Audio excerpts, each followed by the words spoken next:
Today we're looking at Psalm 107, quite a long one, 43 verses of it, but with actually a straightforward message and a refrain several times that remind us of that message. But as with so many of the Psalms, some beautiful poetry, some wonderfully resonant language.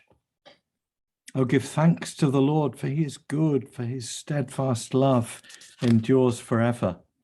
That's how it begins, and that's pretty much how it ends, with the steadfast love of the Lord. Let the redeemed say so, those he redeemed from trouble and gathered in from the lands. Well, the rest of the psalm is all about how he redeemed people from trouble and gathered them in from the lands. And we've got people in trouble or in danger for different reasons.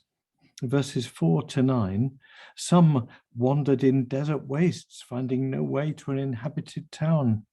Hungry and thirsty, their soul fainted within them.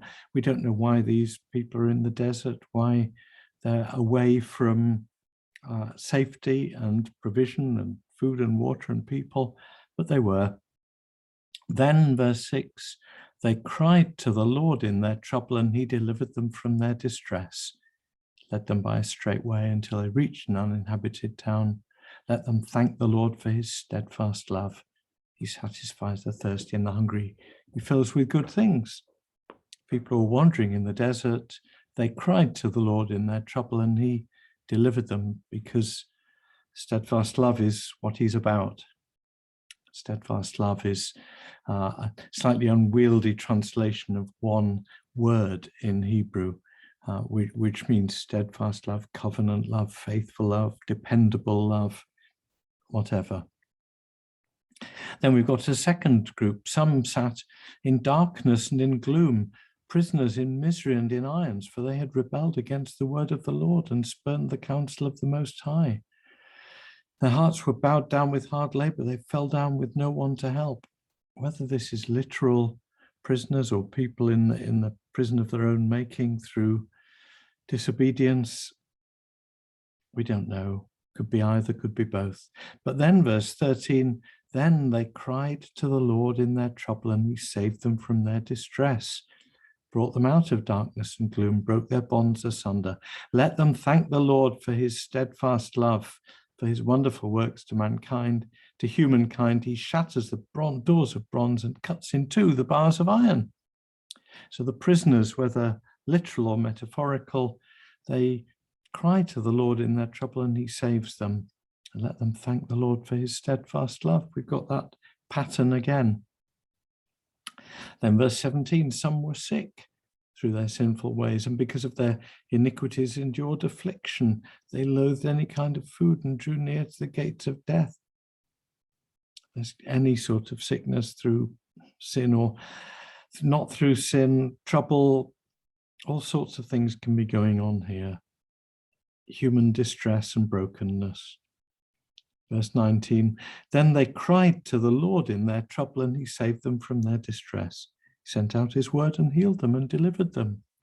Let them thank the Lord for his steadfast love, for his wonderful works to humankind. And then verse 23, and this is often used in other ways, but it fits and belongs within this psalm. Some went down to the sea in ships, doing business on the mighty waters. They saw the deeds of the Lord, his wondrous works in the deep. He commanded and raised the stormy wind, which lifted up the waves of the sea. They mounted to heaven, they went down to the depths. Their courage melted away in their calamity. They were at their wits' end.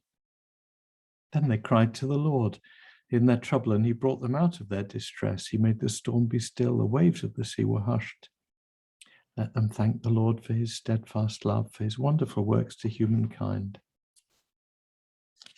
So we've got those different sections. The four, some wandered in desert wastes, some sat in darkness and gloom, some were sick through their sinful ways, some went down to the sea in ships, all sorts of circumstances. Some people by their own folly or misdoing were in trouble. Some people just by the work they did. Some people for no reason that we understand found themselves in trouble and in danger. Each time They cried to the Lord in their distress, and he brought them out. Each time, let them thank the Lord for his steadfast love. That's the pattern of this psalm. It's very clear. We all fit in and belong somewhere there. Then a little big postscript, verse 33 onwards. He turns rivers into a desert, springs of water into thirsty ground, a fruitful land into a salty waste, because of the wickedness of its inhabitants. Trouble comes on the earth, and our sinfulness is part of it.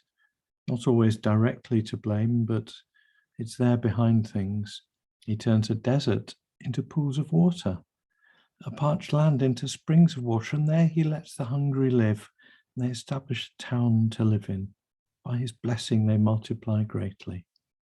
When they, this is any of us, are diminished and brought low through oppression, trouble, and sorrow, he pours contempt on princes and makes them wander in trackless wastes. But he raises up the needy out of distress, makes their families like flocks. The upright see it and are glad, and all wickedness stops its mouth. Let those who are wise give heed to these things and consider the steadfast love of the Lord. That's what this psalm's about. The steadfast love of the Lord, his faithfulness to his people.